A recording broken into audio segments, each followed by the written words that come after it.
Dan selanjutnya kami persilakan Buya untuk tempat yang disediakan. Hadirin yang dimuliakan Allah Subhanahu wa taala, sebelum kita mendengarkan ceramah beliau mengenai pentingnya bertarekat, kami terlebih dahulu menyampaikan biodata beliau, mungkin belum lengkap. Beliau adalah Dr. K. Haji Ar-Razi Hashim LC SPLI MA.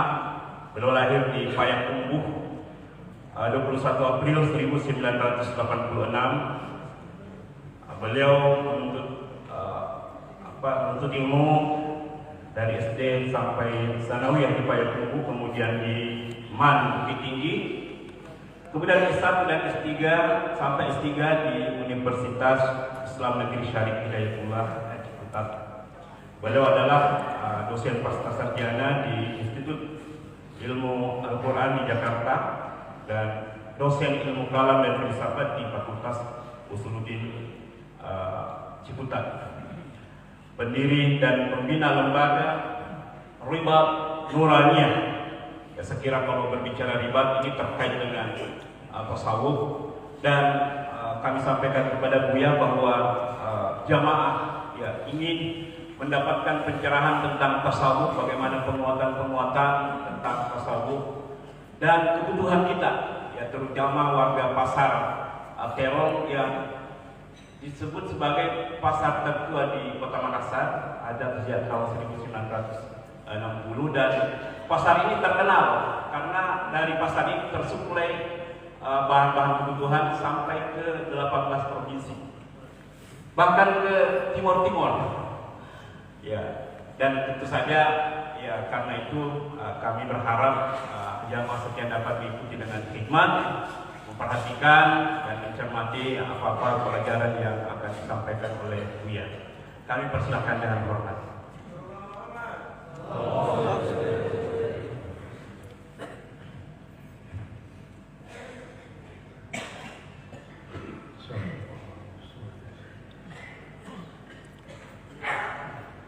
Assalamualaikum warahmatullahi wabarakatuh.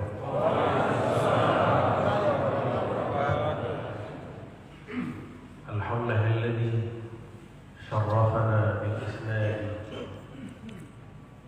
wat tariqati. Walhamdulillahilladzi syarrafana bi nubuwwati sayyidina Muhammad sallallahu alaihi wasallam. Walhamdulillahilladzi akramana biliwilayatil awliya wa bi'ilmil ulama. Asyhadu an la ilaha illallah wa asyhadu anna Muhammadan abduhu wa rasuluh. Allahumma salli wa sallim wa barik ala sayyidina Muhammad wa ala alihi wa ashabihi wa li baitihi wa dhurriyyatihi wa warasatihi wal mahdi khalifatihi ajma'in. Amma ba'du. Puji syukur kita sampaikan kepada Allah yang Maha Terpuji, Allah yang menyebut dirinya juga Asy-Syakur, yang Maha Bersyukur. Dan tidak sah syukur kita jika tidak berterima kasih kepada Abdan Syakura, yaitu Sayyidina Muhammad sallallahu alaihi wasallam. Maka walaupun menurut ahli fikih, ahli akidah, sholawat itu sunnah, mustahab, tapi indah ahlillah, ahlul haqaiq wal ma'arif, sholawat itu wajib. Terutama indah dzikri, ketika disebut namanya, itu mayoritas ulama kita mengatakan. Maka saya tidak iltifat lagi, tidak cenderung lagi menoleh kepada pandangan mengatakan menurut fulan ikhlas. Allah mengatakan innallaha wa malaikatahu yusholluna 'alan nabi. Itu cukup. Allah tidak sholat, Allah tidak zakat, Allah tidak haji, Allah tidak perlu amal-amal yang seperti kita buat. Tapi Allah mengatakan, aku berselawat. cukuplah ini menunjukkan bahwa salawat kepada Nabi Muhammad sallallahu alaihi wasallam aqrabut turuq ila Allah, jalan terdekat kepada Allah Subhanahu wa taala. Yang saya hormati Syekh Kiai Haji Baharuddin, beliau ini ilmuwan dan juga seorang ahli spiritual, doktor ia, khadim tariqah ia. Barakallah fi amrik. Semoga Allah berkahi semua urusannya. Dan kepada para zuriat Syekh Abdul Majid Abdul Hayy, salam cinta saya kepada semua pengamal tariqah, wabil khusus di majlis ini ikhwan tariqah al-Muhammadiyah, as-Sanusiyah, al-Idrisiyah. Di Brunei disebut, di Malaysia juga disebut dengan tariqah Ahmadiyah Idrisiyah. Wabil khusus di Malaysia, di Seremban disebut dengan Al-Linggiyah, karena dari linggi.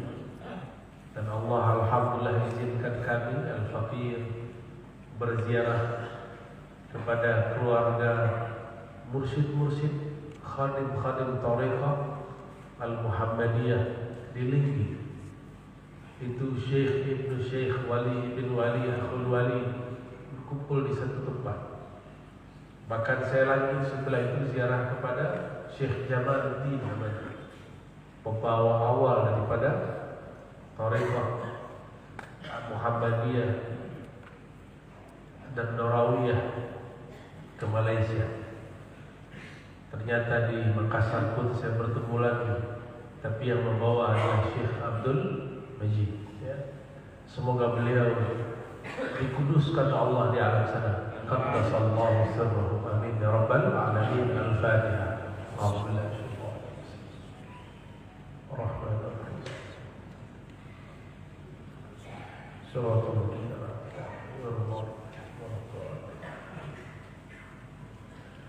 Ketika saya ke Brunei, bertemulah dengan salah satu murid daripada Tuan Guru Syekh Al-Muhaddis Khadim Tariqah Al-Muhammadiyah, Syekh Abdul Rashid, yang lama di Tanah Haram dan juga lama di Damaskus.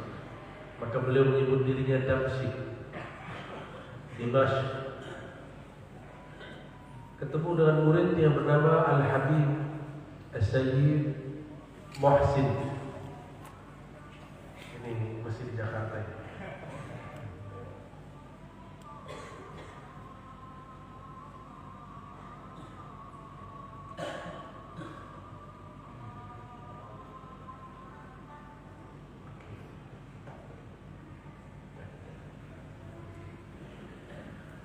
Al-Habib Muhsin bin Ahmad Al-Kaf, beliau ini anak langsung dari Al-Habib Ahmad, kawan dari Tuan Guru Syekh Abdul Rashid, pemegang sanad Idrisiyah. Dan Al-Habib Ahmad walid beliau ini penyusun Ratib Al-Kaf, diturunkan kepada anaknya Al-Habib Muhsin Al-Kaf. Dari beliau saya mengambil sanad-sanad wirid-wirid banyak tariqah, salah satunya tariqah As-Sanusiyah. Beliau juga punya jalur kepada Syekh Saleh Al-Ja'fari Al-Misri, itu jalur Sanusiyah. Jemaah semua yang diberkahi Allah, jadi saya pun punya alaqah dengan tariqah. Sampai di Malaka ada seorang syekh tariqah Naqsyabandiyah Khalidiyah yang juga pengamal Idrisiyah, namanya Tuan Guru Syekh Abdul Rahman. Beliau punya zawiyah tariqah. Meminta saya untuk mensyarah salah satu sholawat, tapi saya ingat saya itu salawat Sidi Ahmad. Betul, ketika kita cek di kitab itu sholawat nomor 7. Ya, silakan dilihat yang nomor 7. Ada azimiyah, ya, itu standar. Alhamdulillahirabbil alamin. Dan Makassar ini salah satu pusat thariqah di Indonesia, tidak hanya Muhammadiyah, juga ada Samaniyah, Khalwatiyah, benar ya? Kita beruntung, mereka lah paku-paku alam, qutbul alamin. Kenapa? Karena dalam hadis ditanya oleh Rasulullah SAW, disebutkan oleh Rasulullah SAW, la taqumu as-sa'ah hatta la yuqalu fil ardi Allah Allah. Hadis Imam Muslim, hadis yang sahih. Tidak akan terjadi hari kiamat sehingga tidak ada lagi yang membaca mengatakan Allah Allah. Zikir Allah Allah itu hanya ahli thariqah yang mengamalkan. Di luar thariqah membid'ahkan. Pada Rasulullah SAW mengatakan, oh ternyata ada takbirnya. Betul, takbir itu boleh. Tapi al-akhdhu bi zawahir nusus, ketika tidak ada kepentingan untuk membawa kepada makna yang lain, maka zahir hadis lebih utama. Maka saya berkeyakinan di mana ada ahli thariqah, di situ ada paku-paku alam. Itu yang menenangkan bumi sehingga bumi tidak rusak secara batinnya, meskipun dirusak oleh manusia secara zahirnya. Coba yang mengatakan Allah, judul kita apa? Pentingnya berthariqah. Itu judul masih kurang keras. Wajibnya berthariqah, itu kalau buat judul gitu. Ada satu kaidah dalam ilmu usul fikih, semua kita tahu yang belajar di pesantren. Ma la yutimmul wajib illa bihi wa huwa wajib. Sesuatu yang tidak mungkin di antara kewajiban itu sempurna kecuali dengan jalan itu atau dengan menggunakannya hal itu, fa huwa wajib, maka hal pelengkap itu jadi wajib.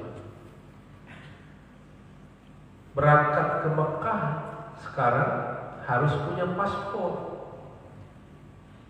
Betul tak? Apakah ada di zaman Rasulullah pakai paspor?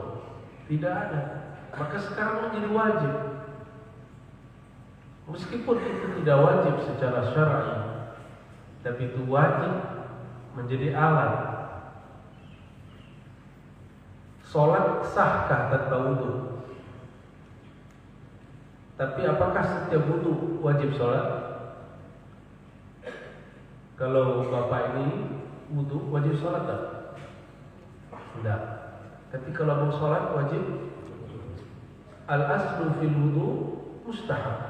Pada dasarnya wudu itu mustahab, dianjurkan. Tapi jika dia ditempelkan kepada sholat, jika seseorang tidak sholat maka dia menjadi wajib. Saya mau tanya, mengenal Allah wajib atau tidak? Ma'rifatullah wajib? Zikir kepada Allah wajib atau sunat? Lebih banyak perintah zikir atau perintah sholat? Sholat itu sendiri itu apa? Untuk zikir. Aqimis sholata li dzikri, surat Thaha.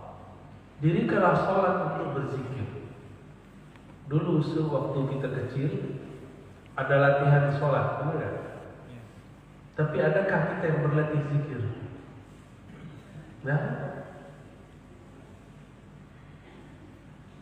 oleh karena itu sholat tidak pernah khusyuk, wajar. Karena tidak pernah berlatih zikir. Padahal aqimis sholata li dzikri. Dari kecil kita hanya berlatih gerakan sholat, gerakan fi'ilnya sholat. Baru fi'il al-badani, fi'il badan, belum fi'il qalbi. Kapan kita hendak melatih qalbu? untuk sholat. Jadi jawabannya sederhana. Kenapa saya belum khusyuk? Sederhana sekali. Karena Tuhan belum berzikir dengan qalbu. Allah itu yang dipandang bukan cara rukuknya. Rukuk itu caranya itu difikir. Sallu kama ra'aitumuni usalli. Zahir ini itu tabi' lil batin. Tubuh kita yang zahir ini, jawarih ini, dia mengikuti yang batin. Apabila yang batinnya khusyuk, maka zahirnya khusyuk. Banyaklah orang terpedaya bahwa sholat khusyuk itu mesti pakai baju gamis, pakai baju koko. Cobalah lihat, sholat pakai gamis, khusyuk tak? Yang ada risih, kecuali sudah biasa. Alhamdulillah saya sudah biasa. Merasa paling soleh ini, beda sendiri. Mungkin ada yang di sini tidak biasa orang guna serban. Coba sholat pakai serban, aneh sendiri. Bukan itu yang menyebabkan orang khusyuk. Karena di India agama Sikh pun pakai serban. Agama Sikh itu agama campuran banyak agama. Mereka pakai serban, tidak ada urusannya dengan zikrullah. Maka untuk mencapai maqasidus shalah, jadi ada namanya ilmu maqasid. Ilmu maqasid ini pertama kali dikemukakan oleh Imam Al-Hakim At-Tirmidzi. Apa kata beliau? Maqasidus shalah itu zikrullah. Dalilnya,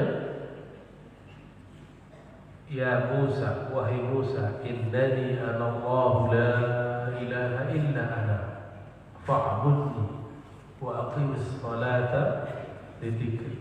Wahai Musa, kata Allah, Allah mengenalkan dirinya kepada Nabi Musa. Maka seorang kekasih Allah pasti mengalami ini. Jika belum, ukurlah makom kita di sisi. Wahai Musa, sesungguhnya akulah Allah. Tiada yang berhak disembah kecuali aku. Fa'budni, maka sembahlah aku. Fa'budni, maka kenallah aku. Fa'budni, imam tabi'in yang berguru kepada Sayyidina Abdullah bin Abbas menerjemah kata fa'budni ay fa'rifni, maka kenalilah aku. Kenapa? Aslul ubudiyah ma'rifatul ma'bud. Asal dari penyembahan penghambaan kita mengenal yang disembah. Kalau Bapak Ibu ini tidak kenal seseorang, tidak hormat kepada dia. Kalau sudah kenal hormat, jika telah dekat itu cinta. Bahkan ada yang jatuh cinta walaupun kenal dari jauh. Tapi syaratnya adalah ma'rifah, mengenali siapa yang disembah. Oleh karena itu, mengenal Allah itu wajib. Cuma sayangnya kita baru mengenal Allah yang zahir-zahirnya. Sifat 20 bang yang zahirnya. Belum belajar sifat 20 yang batinnya. Belum khatam ngaji ini sudah datang yang membid'ahkan. Apa kata dia? Rasulullah tidak pernah mengajarkan ini. Akhirnya apa yang terjadi? Sifat 20 tidak lolos. Zikir thariqat pun belum sampai. Sebenarnya berthariqah itu inisiatornya sahabat-sahabat sendiri. Radhiyallahu ta'ala anhu. Sayyidina Ali karramallahu wajhah. Boleh juga kita sebut Sayyidina Ali alaihi salam boleh. Sayyidina Ali radhiyallahu anhu 3 hal ini boleh. Itu bukan Syiah Rafidah. Itu Ahlus Sunnah wal Jamaah. Apa kata Sayyidina Ali? Ya Rasulullah, dullani ala aqrabit turuqi ila Allah. Ini dalil mencari thariqah itu wajib. Sunnah salafus saleh, sunnahnya para sahabat. Apa kata Sayyidina Ali? Ya Rasulullah, dullani, tunjukkan kepadaku jalan. Jalan yang mana? Aqrabut turuqi, yang paling dekat kepada Allah. Ilallah. Itu Sayyidina Ali. Lalu Sayyidina Rasulullah SAW menjawab. Ini hadis panjang, kita pendek saja. Qala Rasulullah SAW, zikrullah, berzikir kepada Allah Subhanahu wa ta'ala, mengingat Allah Subhanahu wa ta'ala. Jemaah yang melekat Allah, Rasulullah hanya kasih umum.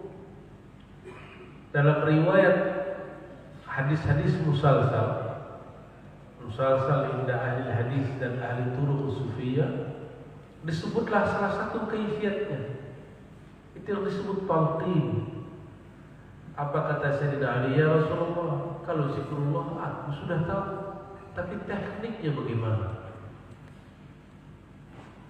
Maka dari hadis Imam Hakim ditanya oleh Rasulullah, hal fikum gharib, adakah orang asing? Lalu kata para sahabat, tidak wahai Rasulullah. Maka Rasulullah SAW mentalkinkan mereka baca La ilaha illallah. Nanti minta talkinnya kepada Kiai Baharuddin. Ya, ada mursyid kita di sini, ambil kepada beliau. Dibaca oleh Rasulullah 3 kali La ilaha illallah, diikuti Sayyidina Ali 3 kali. Itu dalil talqin. Di riwayat Imam Al-Qushashi Al-Qurani dan imam-imam lain yang menyebutkan dalam hadis musalsal yang bersambung kepada baginda Rasulullah sallallahu alaihi wasallam. Apa kata Rasulullah SAW? Ghammid ainaik, pejamkan matamu wahai Ali. Pejamkan mata, itu teknik. Wa qul, katakan Allah, Allah. Ada lagi riwayat begitu. Apa kata kawan saya? Qala Syekhul Islam Ibnu Taimiyah, zikrullah al-mujarrad bismil mujarrad bid'ah. Menyebut nama Allah, Allah, Allah, Allah, Hu, Rahman, Rahman, Rahman, Rahim, Rahim, itu bid'ah. Nah, ada orang berani mengadu kalam Nabi dengan kalam makhluk selain Rasulullah SAW. Sejak kapan kalam Rasulullah ditimbang dengan kalam ulama? Sejak kapan kalam Nabi ditolak karena ada ulama yang menolak? Jika dia tidak paham, dia tolak. Bukan berarti kemudian kita ikut dia. Apakah lebih tinggi pangkat Syekhul Islam daripada Rasulullah, Nabiullah? Tidak. Lebih tinggi Rasulullah SAW. Walaupun ada 1000 Syekhul Islam membid'ahkan ini bukanlah bid'ah. Ya. Itu zikir ada semua. Dan siapa yang bertanya? Sayyidina Ali. Sayyidina Ali makanya dipanggil oleh Rasulullah dengan sebutan Babul Ilm. Apa sebutannya? Babul Ilm. Ana Madinatul Ilmi wa Ali babuha. Akulah kota ilmu. Bayangkan kota Makassar. Di situ ada mall, ada hotel, ada masjid, ada pasar. Pasar apa tadi namanya, Pak? Pasar terong. Tapi saya tidak ketemu terong dari tadi ya. Ada pasar, ada tempat rekreasi, ada toko-toko, macam-macam. Ada resto, betul ya? Ada rumah, ada jalan, ada pantai, ada masjid, semuanya ada. Ada kampus. Coba bayangkan, Rasulullah itu Madinatul Ilm, kota ilmu, tapi pintunya adalah Sayyidina Ali. Ini dalil kuat, ini bukan dalil Syiah. Ini dalil Ahlus Sunnah wal Jamaah bahwa pintu masuk kepada baginda Rasulullah Sallallahu Alaihi Wasallam itu harus bersanad kepada sahabat Nabi, dan sahabat Nabi yang paling lama mengajar itu adalah sahabat Nabi yang paling muda dan menjadi khalifah keempat, paling muda. Itulah Sayyidina Ali karramallahu wajhah. Maka ada riwayat dalam riwayat Abu Nu'aim, kullu sanadin inqata'a ila sanadin, semua sanad ilmu terputus kecuali sanadku. Kullu nasabin inqata'a ila nasbi, semua nasab terputus kecuali nasab. Apa kata Sayyidina Abu Hanifah, Imam Hanafi kata kita, laula Ja'far la halaka Nu'man bin Thabit. Kalau bukanlah karena Ja'far itu Ja'far as-Sadiq, anak dari Muhammad al-Baqir bin Ali Zainal Abidin bin Husain bin Ali karramallahu wajhah, la halaka Nu'man. Tentu imam mazhab pertama yang kita masyhurkan sekarang, Imam Abu Hanifah Hanafi, apa kata beliau? Halaka Nu'man. Abu Hanifah yang bernama kecil Nu'man pasti binasa. Apa yang diajarkan Sayyidina Ja'far? Salah satunya zikir la ilaha illallah, Allah, dan salawat kepada Rasulullah sallallahu alaihi wasallam. Begitu juga kata Imam Malik, karena berkah diajari oleh Sayyidina Ja'far. Imam Malik kata beliau, ma bittu laylan illa wa ra'aitu an-nabiyya sallallahu alaihi wasallam. Riwayat Abu Nu'aim, tidaklah aku tertidur istirahat malam hari kecuali aku bertemu Rasulullah sallallahu alaihi wasallam. Imam Malik, beliau wafat tahun 179. Tahun berapa wafatnya? 179. Dan perkirakan lahirnya di akhir abad pertama. Karena dulu tidak ada KTP, jadi tidak bisa ditebak kapan lahirnya secara pasti. Tidak bertemu dengan jasad Rasulullah SAW, tapi karena terhubung kepada mursyid, rohaniah mursyid ini terhubung kepada gurunya terhubung kepada Rasulullah SAW.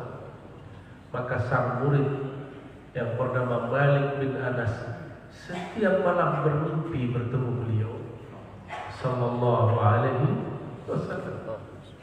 Maka saya tidak heran jika ada orang mimpi Rasulullah SAW setiap malam. Itu mungkin saja. Saya bertemu juga seorang habib di Kalimantan.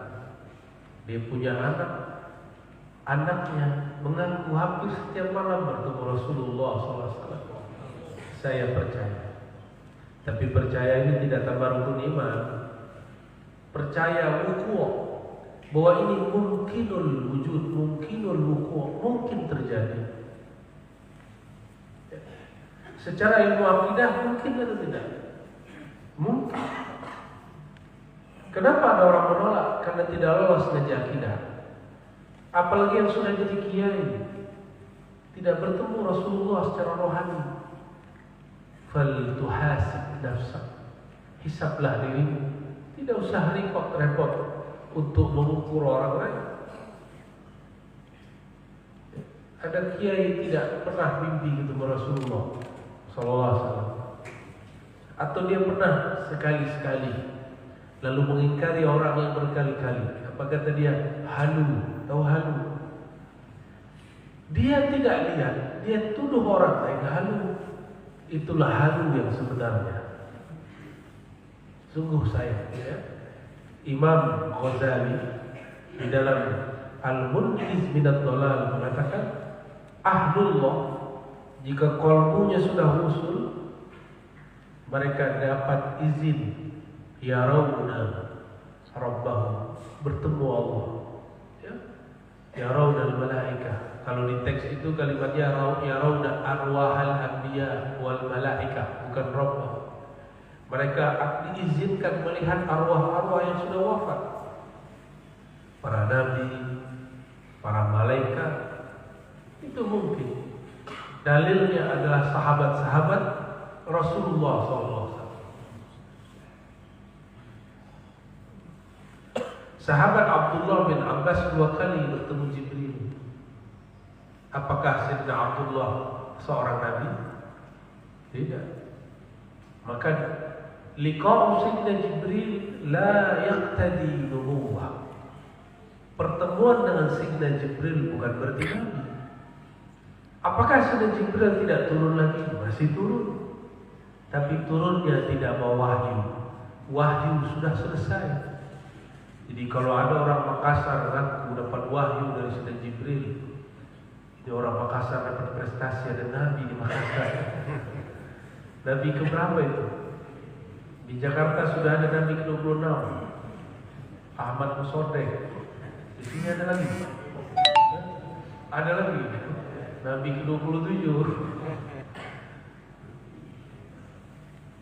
Pengalaman batin tidak membuat seseorang jadi nabi, kecuali Nabi Muhammad SAW dan nabi-nabi sebelum beliau. Jadi kalau hari ini kita mengalami sesuatu, itu bukan nabi, berarti benar Anda pengikut Nabi Sallallahu Alaihi Wasallam.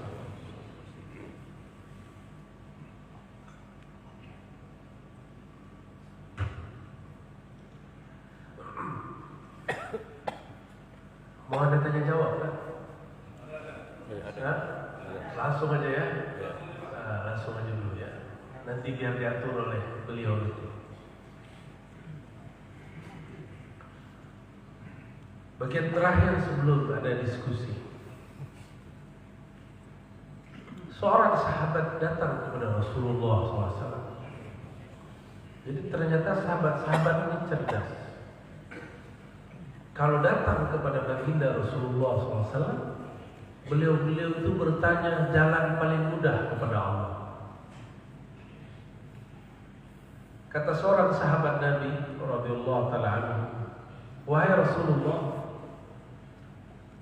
syariat Islam sungguh berat bagi saya, banyak sekali. Coba tunjuk ajar kepadaku wahai Rasulullah, jalan paling pendek paling mudah." Apa kata Rasulullah SAW?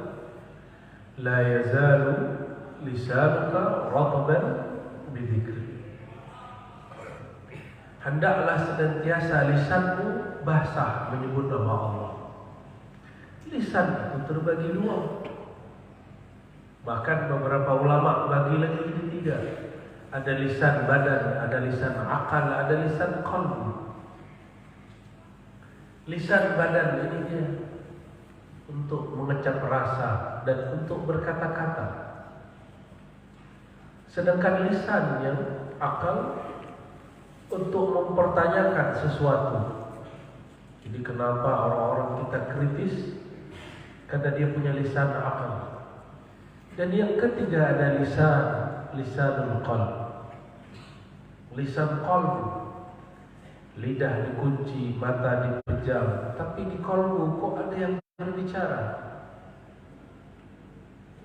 Apakah dia mengatakan Allah? Dia mengatakan senang, sedih. Pernahkah kita melihat seseorang lalu kita katakan saya suka, saya senang kepadamu, tapi lisan tidak berlafaz, tidak berkata? Pernah? Atau terlalu sering? Siapakah yang berkalam? Itu lisan qalbu. Itulah aslul lisan. Lisan yang paling asal. Apabila hendak berzikir dengan lisan ini, mulailah dengan lisan qalbu. Itulah kenapa Imam Abu Bakar Asy-Syibli, murid Imam Junaid, ketika sakaratul maut, beliau membaca dengan lisan qalbunya, lalu diterjemahkan lisan zahirnya. Allah, Allah, Allah. Kata muridnya, "Ya Sayyidi, qul la ilaha illallah." Kata si murid tidak sampai makomnya kepada makom gurunya. "Wahai Tuan Syekh, jangan baca Allah Allah, baca la ilaha illallah." Apa kata Syibli? "Wahai muridku, aku sudah tenggelam dalam bahar kalimah la ilaha illallah. Sekarang sudah sampai di ujungnya, yaitu Allah Allah." Muridnya merinding, tidak mampu berkata-kata. Cobalah lihat ayat kursi, Allahu la ilaha illa hu. Allah dulu, baru la ilaha illa hu. Isbatkan dulu nama Allah, baru nafikan la ilaha selainnya, lalu hujamkan lagi illallah. Jika dalam qalbu sudah isbat, sudah tetap nama Allah, lalu kita baca la ilaha illallah dengan menghujam, ketemulah kalimah yang di dalam ini dengan kalimah yang di lisan ini. Jika dua kalimah bertemu, terbitlah cahaya. Itulah cahaya nurullah, cahaya nama Allah Subhanahu wa ta'ala. Dan kita beruntung ada orang-orang yang mengajarkan zikir di sini, ya. Jadi jangan malu-malu lagi, jangan malas-malas lagi datang ke zawiyah beliau. Ya. Ada kalau selera, thariqah itu selera. Seperti naik pesawat. Ya, ada Batik Air, ada Garuda, ada Citylink, no? Ada yang transit dulu, ada yang langsung. Sidi Ahmad Al-Idrisi, beliau itu awalnya Syazili, Khalwati, Qadiri, Sohrawati, semua thariqah lah. Di zaman itu ada, beliau ambil. Lalu kata beliau dalam satu manaqibnya disebutkan, fara'aitu Sayyidina Balia Khadir alaihi salam. Lalu aku bertemu Sayyidina Khidir alaihi salam. Falaqanani, di sampingnya ada Rasulullah. Rasulullah menyuruh dia, Khidir, talkinkan Sidi Ahmad. Maka ditalkinlah Sidi Ahmad. Siapa yang mentalkin? Sayyidina Khidir Balia bin Mulkan alaihi salam. Maka disebutlah thariqah beliau awalnya Khidiriyah. Apa awalnya? Itulah awal beliau terlepas dari taklid dalam thariqah. Jadi thariqah itu juga ada taklidnya, ada ittiba'nya, lalu ada mujtahid mutlaknya. Dan Sidi Ahmad sudah sampai kepada derajat mutlak. Lalu rohaninya naik lagi. Rohaninya sudah kuat. Maka diizinkan oleh Allah Subhanahu wa taala rohaniahnya bertemu rohaniah Rasulullah SAW. Di sampingnya ada rohaniah Sayyidina Khidir.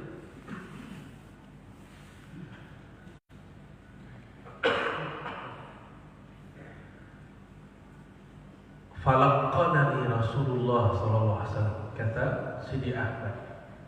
Lalu Rasulullah langsung mentalkin. Itulah sebabnya bernamalah thariqah Sidi Ahmad ini dengan thariqah Al-Muhammadiyah. Sebagaimana ditulis dalam kumpulan sanad Sidi Syekh Muhammad Ali As-Sanusi, murid langsung Al-Qutub Al-Kabir yang mengambil ilmu daripada Sidi Ahmad. Apa kata beliau?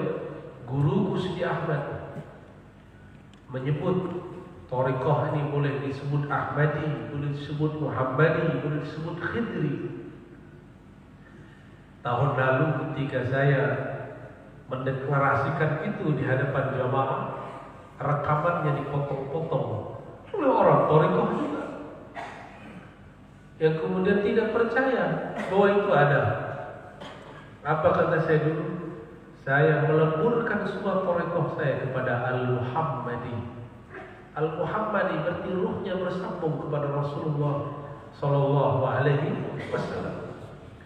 Sidi Syekh Muhammad bin Abdul Karim Samad yang lebih awal sedikit daripada Sidi Ahmad pun juga sama, tidak menyebut thariqahnya Samaniyah, menyebut thariqahnya apa? At-Thariqah Al-Muhammadiyah, karena rohaninya bersambung kepada Rasulullah SAW langsung. Jadi kapan kita boleh menyebut diri kita Muhammadiyah secara mutlak, secara thariqah Al-Muhammadi? Apabila rohani sudah bertemu rohani Rasulullah SAW, dibimbing beliau, ditalkin beliau.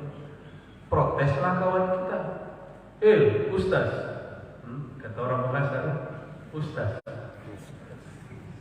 Muhammad sudah mati.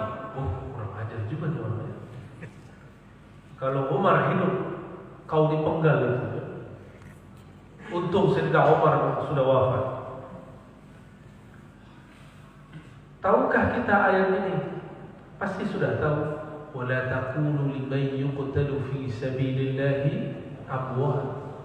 Janganlah engkau berkata wafat di jalan Allah itu mati. Ini Allah yang melarang. Al-aslu fil amri litahrim. Pada dasarnya larangan itu haram. Kenapa hanya pada bab hukum-hukum zahir diterapkan, pada hukum batin tidak diterapkan? Ini tidak adil dalam buat merumuskan hukum. Apakah lebih mulia para syuhada daripada anbiya? Tidak. Tentu lebih mulia para anbiya. Makom tertinggi para aulia itu makom terendah para anbiya. Wali-wali makom tertingginya apa? Itu masih setingkat di bawah nabi yang paling rendah makomnya. Maka beruntunglah orang-orang yang terhubung kepada masyayikh-masyayikh thariqah. Apakah thariqah Qadiriyah, Naqsyabandiyah, Sabaniyah, mobil khusus di tempat ini Sidi Ahmad. Thariqahnya jadi pendek, harusnya 37, 38, 40. Sanad syekh melalui Sidi Ahmad cuma beberapa orang. Tuan guru berapa sanad ke beliau? Ada 9, 10,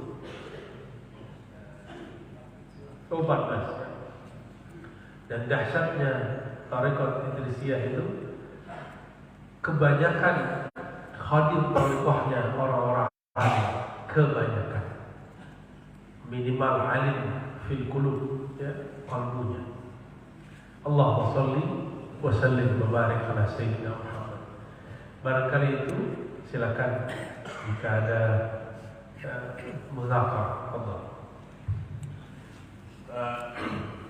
Kita batasi untuk 3 penanya saja karena kita terbatasi oleh waktu. Yang pertama tadi, ya. Kemudian yang kedua, Pak Haji.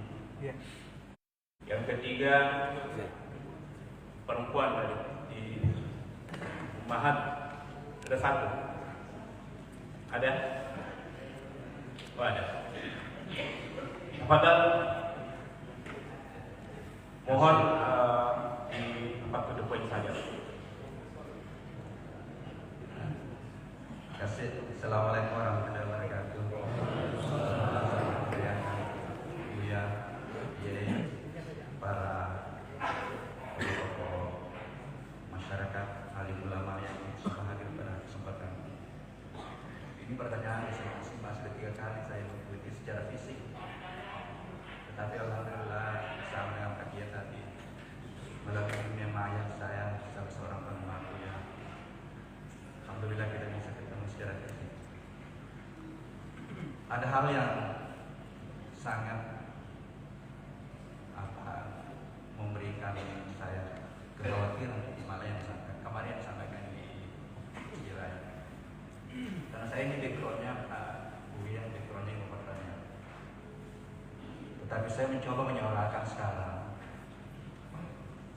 ilmu apapun yang dikaji, kalau ilmu itu benar, adalah tariqah untuk mengenal Tuhan dan mendekatkan diri kepada Tuhan.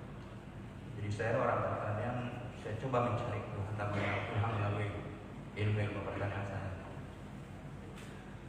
Yang kedua, saya terlalu berani mungkin menyampaikan bahwa apapun ilmu kita, Al-Quran harus hadir menjadi sumber inspirasi, sumber konfirmasi, dan sumber integrasi dari seluruh ilmu.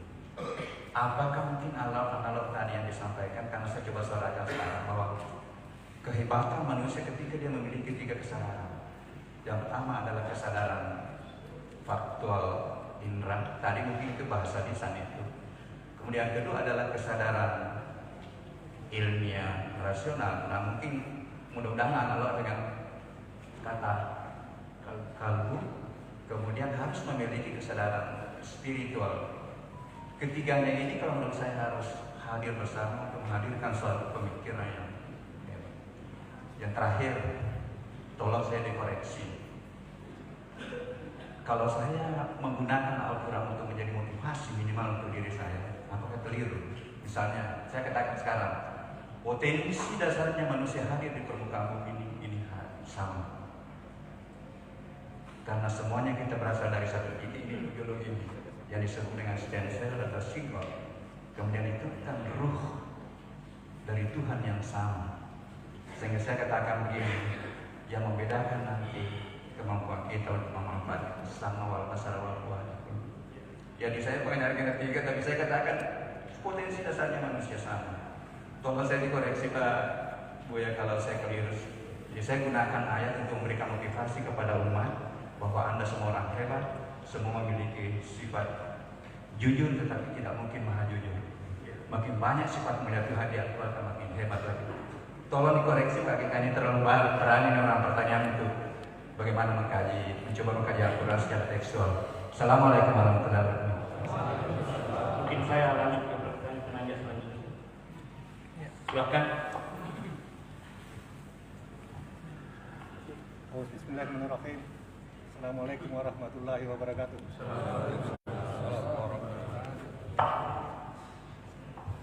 Ya, termasuk teman. Siapa? Ya, Nama saya Burhanuddin. Kalau di dalam Al-Quran Burhan. Pertanyaan saya langsung saja Pak Ustaz. Soal Haikal Marifat ya, yang selalu saya Pak Ustaz. Ini pengamalannya sembarang waktu atau tertentu. Yang kedua, Pak Ustaz selalu mengamalkan bahwa Al-Fatihah satu nafas. Ya, saya sudah lama terapkan, jalankan. Terus ketemu dengan Pak Ustaz, satu nafas Al-Fatihah begitu takbir sampai amin satu nafas. Saya sudah jalankan sudah lama Pak Ustaz. Tapi yang saya mau tanyakan, apakah satu nafas ini langsung kepada Baitullah ataukah kita tersebar ke 7 anggota tubuh, mulai dari kaki, rahmatan lil alamin, rahmani, idofi, ruhul kudus, rohani dan jasmani. Mohon penjelasan Pak Ustaz. Kalau soal tadi Pak Ustaz bahwa kalbu itu kalau saya sudah mau tidur Pak Ustaz, jalan sendiri itu asmaul husna sampai kepada as-salatu khairun min an-nawm, sampai kepada salawat baru tidur, tertidur sendiri Pak Ustaz. Terima kasih. Assalamualaikum warahmatullahi wabarakatuh. luar biasa ini pertanyaan. Yang terakhir, ya, mewakili saja ya. Oke, assalamualaikum warahmatullahi wabarakatuh. Nama? Nama Halimah Madali dari alumni Pondok Pesantren An-Nahdah, Makassar. Pertanyaan saya, kalau dari kaum perempuan kan, Ustaz, di saat kita haid atau lagi tidak salat, dalam fikih itu kita dalam keadaan kotor, yang ada hadis yang mengatakan bahwa jauhilah wanita yang dalam keadaan haid. Yang menjadi pertanyaan saya, kalau dari segi batiniah, betul-betul pada saat wanita itu haid, memang terasa jauh dari Sang Pencipta, karena kita sudah tidak salat, kita tidak mengaji. Jadi pertanyaan saya, zikir-zikir apa yang bisa dilaksanakan oleh kaum wanita pada saat haid supaya batiniahnya tetap merasa dekat sama Allah. Walau ila siratal mustaqim. Wallahu muwaffiq ila aqwamit thariq. Wassalamualaikum warahmatullahi wabarakatuh. Waalaikumsalam. Luar biasa. Apa tadi? Pertanyaan yang bergizi semua ya. Pertanyaan profesor, ternyata insinyur pertanian. Stem cell itu permisalannya dalam ilmu huruf adalah titik di bawah ba. Paham ya? Stem cell itu aslu kulli syai. Dialah asal segala sesuatu. Nantilah kalau waktu panjang ada satu sholawat di Sidi Ahmad itu menjelaskan tentang sholawat an-nuqtah tahtal ba, titik di bawah ba. Itu sholawatnya Sidi Ahmad yang beliau terima dari Sayyidina Al-Khidir alaihi salatu wassalam. Itu ilmunya Sayyidina Khidir. Jadi sebenarnya thariqah Kiai Baharuddin ini thariqah yang paling nyeleneh, paling berani mengatakan bersanad kepada Sayyidina Khidir, langsung kepada rohani Rasulullah SAW. Dan kita tidak perlu malu. Di akhir surat Ad-Duha apa perintahnya? Amma bi ni'mati rabbika fahaddits. Terhadap nikmat Rabbmu maka ceritakanlah. Kita boleh cerita tentang mimpi sepantasnya. Boleh cerita tentang pertemuan rohani sesuai dengan kemasannya. Mesti dikemas. Dikemas dengan dalil, dikemas dengan analog dan kias. Jadi dalam ilmu biologi ada kedokteran stem cell. Itu ada nggak pohonnya yang mirip dengan stem cell? Yang jadi obat segala sesuatu itu ada nggak? Apa? Galur, apa? Galur. Ya, aman ada. Atau seperti habatus sauda barangkali. Wallahu a'lam, nanti Bapak cari sendiri lah ya. Allahumma sholli alaihi. Dan betul kita mesti punya kecerdasan tiga sekaligus. Tapi pertanyaannya, kalau Pak Prof jadi profesor di kampus, ada kampusnya. Untuk mencerdaskan rohani, mana kampusnya? Siapa rektornya? Siapa dekannya? Siapa dosennya? Itulah thariqah. Di Indonesia banyak UIN, banyak IAIN. Tapi yang dikejar bukan kampusnya, bukan bangunannya. Siapa guru besarnya, siapa doktornya, siapa kiai di situ. Pesantren banyak, kitabnya sama. Yang berlainan adalah kitab, bukan. Yang berlain adalah mursyidnya siapa. Ya, jadi carilah yang sesuai dengan panduan rohani kita. Mesti oleh karena itu wajib berthariqah. Kenapa? Sekolah Bapak Ibu nanti nggak ditanya. Itu gelar-gelar saya itu uang aja itu, nggak usah dipakai juga. Malu saya dibaca-baca gini tuh. Langsung saja Ar-Razi nggak apa-apa, nggak dibawa. Kalaupun ditulis cuma sampai di batu nisan, nggak berlaku di dalam kubur. Maka mesti cari gelar di alam kubur. Gelar-gelar ma'rifat Allah yang kasih. Itulah yang disebut oleh Sidi Syekh Abdul Qadir Jilani, yang selalu dikutip dan dinukil oleh Sidi Ahmad. Apa kata beliau dalam kitab Al-Mudyah? Seorang murid jika dia mujahadah, maka dia menjadi murad. Maka ada namanya isim murad, ada isim murid. Nama murad. Nama murad ini Allah lah yang kasih tahu. Melalui malaikatkah, nabikah, para awliyakah. Dan namanya banyak. La ya'lamuha illallah. Saking banyaknya hanya Allah yang tahu berapa banyak namanya. Maka belum lama ini saya dari Kalimantan Selatan ada Tuan Guru Jaro. Dia punya mursyid Thariqah Rifaiyah. Dan di Turki, orang Suriah pindah ke Turki.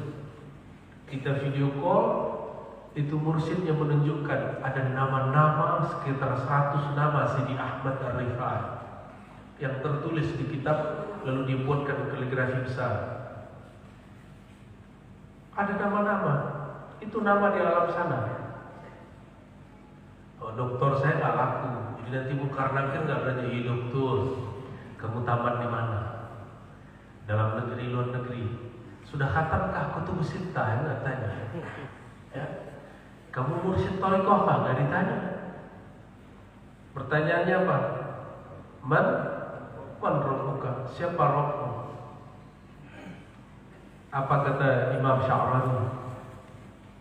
Kalau engkau ditanya, tidak ada yang membackup-mu, memberi syafaatmu, bagaimana cara engkau menjawab? Maka siapakah yang menjamin itu? Itu yang disebut Abu Ruh, bapak ruhani. Mesti punya bapak ruhani. Nanti dia menunggu kita di sana. Kalau bapak ruhaninya wali-wali besar, yang ditanya cukup walinya. Apa kata sang wali? Itu murid saya, jangan diganggu Tuhan. Malaikat bukan nakir. Tanya ke saya aja. Itu yang disebut syafaat salihin. Dan itu hakiki. Itu bukan khayali, hissi, bukan halu, bukan. Ya, ini faedah berguru. Ittabi'u man la yas'alukum ajra. Ilmu ini mahal, tidak dapat dibeli.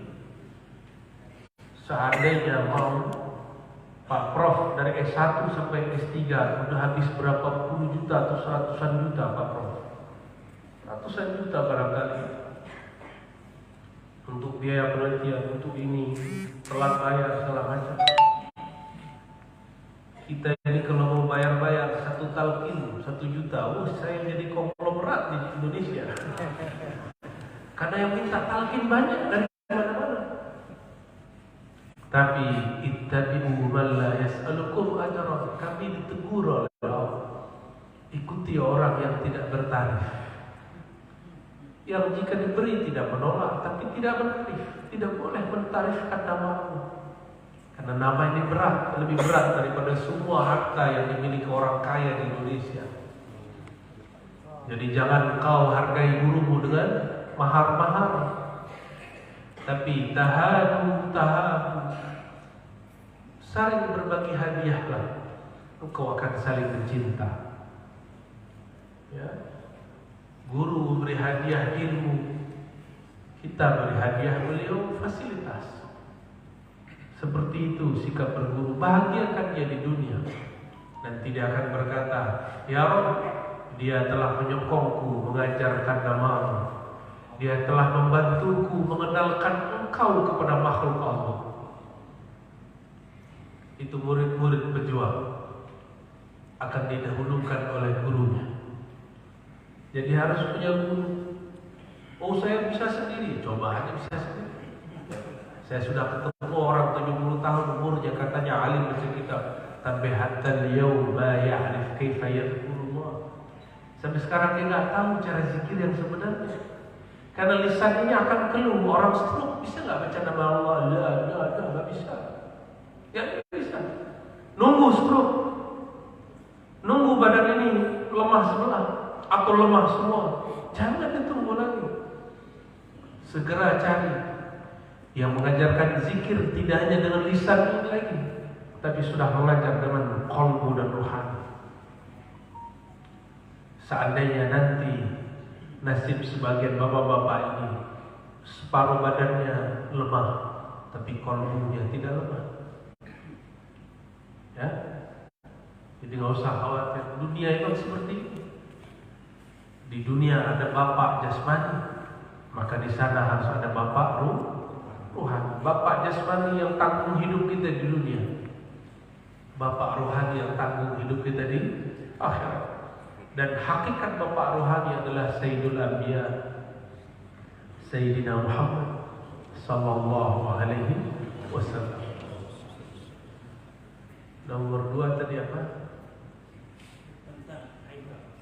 Oh, haikal ma'arif. Bukan berangkali, saya berangkali bu. Bukan Kapan bacanya? Ya. Haikal Ma'rifat ya? Ya. Biasa. Haikal ma'rifat, ma'arif sama. Ya. Oh, Haikal ma'arif jamak dari ma'rifat. Itu adalah ringkasan dari ilmu ma'rifat dari ratusan kitab. Dari ratusan kitab muncullah 4 lafaz. Ternyata mudah ngaji ma'rifat. Ya. Usul ma'rifat, pokok ma'rifat pertama, ma'rifatullahil ahad. Ahadnatullah. Apa dalilnya? Qul huwallahu ahad. Ini penjelasan dalil. Yang kedua, Ahmad ruhullah. Fa idza sawaituhu nafakhtu fihi min ruhi. Begitu di banyak surat Shad dan lain-lainnya. Apabila aku telah sempurnakan jasadnya manusia, aku tiupkan min ruhi, min sebagian ibtidai dari ruhi, rohku. Kalau belajar ilmu haikal ma'arif, rohku di situ bukan berarti zatku. Rohku ismuhu Ahmad, namanya Ahmad. Maka semua ruh kita adalah pancaran dari ruh Ahmad. Lalu Muhammad Habibullah, Muhammad Nurullah. Ruh itu dibungkuslah dengan wadah namanya cahaya, namanya Nur Muhammad sallallahu alaihi wasallam. Dalilnya banyak.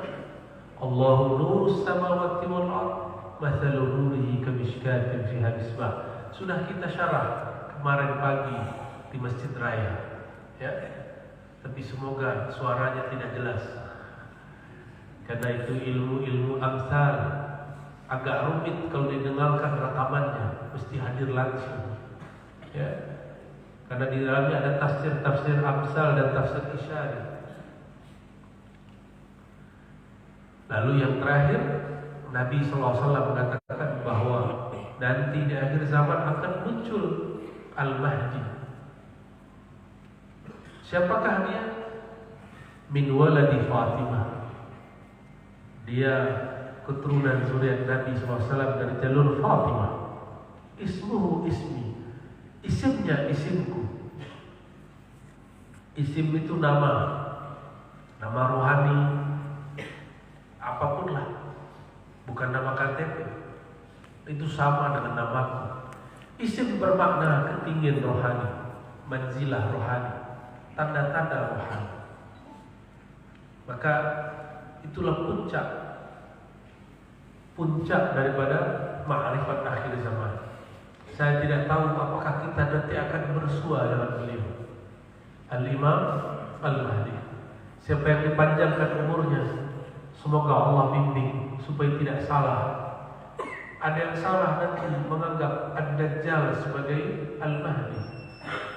Nauzubillah min dzalik. Di saat itu pasar ini sudah tidak ada.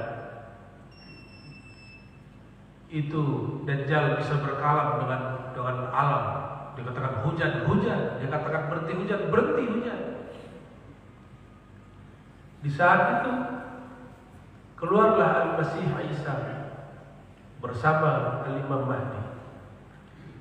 Apa kata pohon-pohon? Wahai orang Islam, di sini ada musuh Allah. Itu pohon-pohon berkalam. Antum bisa bayangkan pohon berkalam. Kita dengar pakai telinga ini? Enggak. Dalam pohon itu ada ruh nabati atau ruh idhafi, sama artinya. Ruh itulah yang berkalam. Jika tidak mengenal ruh idhafi di dalam diri, tidak mengenal ruh qudsi dalam diri, tidak akan mampu berdialog dengan alam. Ya. Tapi ada jalan pintas, yang tenang saja. Banyak-banyak salawat kepada Abul Arwah, salawat kepada baginda Rasulullah Sallallahu Alaihi Wasallam, Bapak Ruhan. Bacaan haikal ma'arif kapan saja, tapi afdolnya pada sholat. Mengenai Al-Fatihah satu nafas, itu adalah ijazah Al-Fatihah musalsal yang saya dapat dari ahli-ahli Quran yang bersanad kepada Rasulullah SAW bahwa membaca Al-Fatihah satu nafas, tapi dengan syarat tidak mengurangi hak-hak hurufnya, makharijul hurufnya, matnya, tidak memanjangkan yang pendek, memendekkan yang panjang. Di situ ada asrar rahasianya. Meskipun orang-orang yang juhal, yang jahil tidak tahu, lalu bid'ahkan baca Fatihah satu nafas, dan kita tidak ikut mereka. Dan itu bagus, lebih bagus. Mampu satu nafas, dua nafas. Kenapa kita katakan begitu? Karena paru-paru ini lebih banyak anggur. Coba dari tadi bapak-bapak ini nafas cuma sedikit, langsung dibuang, betul? Padahal kalau kita cuma nafas panjang, coba 1, 2, 3, panjang kan? Panjang. Itu baru cepat sehatnya. Saya dari kemarin latihan terus, sehingga cuma semalam langsung flu kita kental. Alhamdulillah sekarang sudah bisa berbicara. Tadinya sakitnya bukan main. Saya tidak yakin bisa memberi ceramah subuh pagi ini, tapi barokah zikir anfas Allah izinkan. Alhamdulillah. Silakan diamalkan ba'da salat dan membaca Fatihah satu kali. Tadi ada Bu Halimah ya? Sebelum mungkin yang terakhir, Bu ya, sekaligus nanti di akhir jamaah yang tidak sempat bertanya ini minta ada talqin zikir khusus dari beliau. Talqin zikir minta kepada Guru Baharudi. Ya, kecuali mursyid-mursyid izin nanti, jangan sekarang ya. Ini baru sekali ke Makassar ya. Talqin itu tidak diobral, talqin itu dijemput ya. Kecuali saya sudah merasa Makassar jadi rumah saya. Kalau sudah jadi rumah saya baru saya talqin. Tapi kita punya adab, kita tidak boleh ambil murid orang.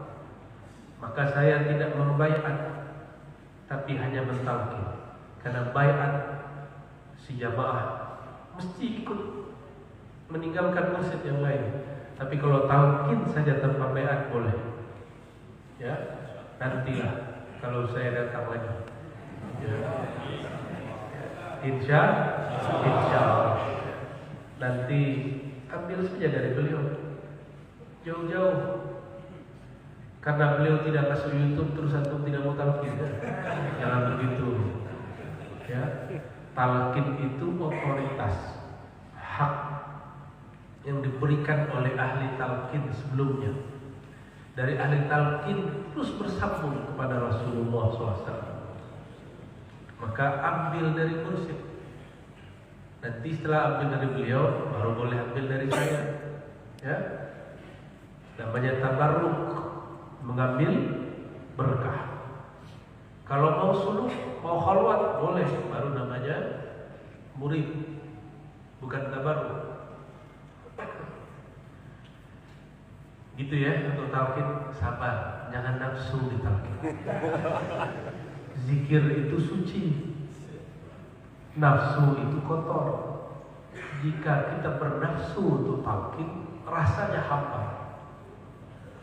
Paham? Ya. Wah, dia orang Makassar, saya mau orang dari Jakarta. Jangan begitu. Sama saja. Yang penting terhubung kepada Rasulullah SAW.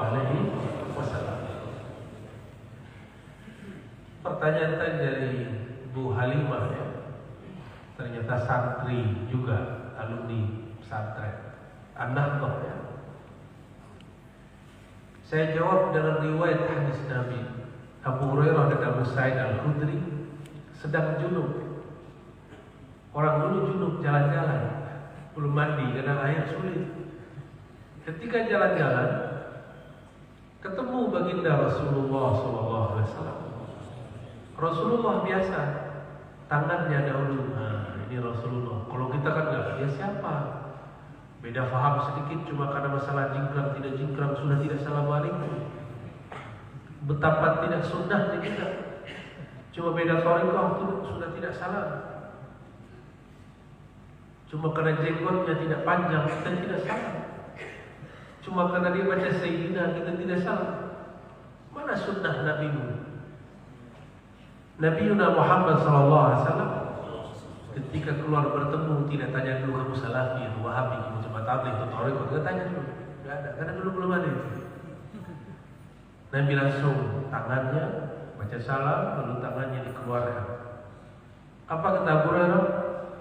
Di kejadian yang kedua, Abu Sa'id Al-Khudri, wahai Rasulullah, aku sedang junub, nggak mau salaman. Apa kata baginda Rasulullah SAW? Yang junub kan bukan tanganmu, maksudnya yang kotor bukan tanganmu. Akhirnya dikeluarkan tangannya. Tapi di riwayat yang lain ada sahabat tidak mau keluarkan tangannya karena Rasulullah suci, tidak pantas disentuh oleh orang yang sedang belum suci. Maka boleh saya jawab juga, Bu Halimah ya, yang kotor kan bukan kolbu. Apakah kolbu pernah haid? Adakah kolbu haid? Tidak ada. Ruh saya, ruh kita tidak laki, tidak perempuan. Kenapa? Dia adalah asalnya cahaya.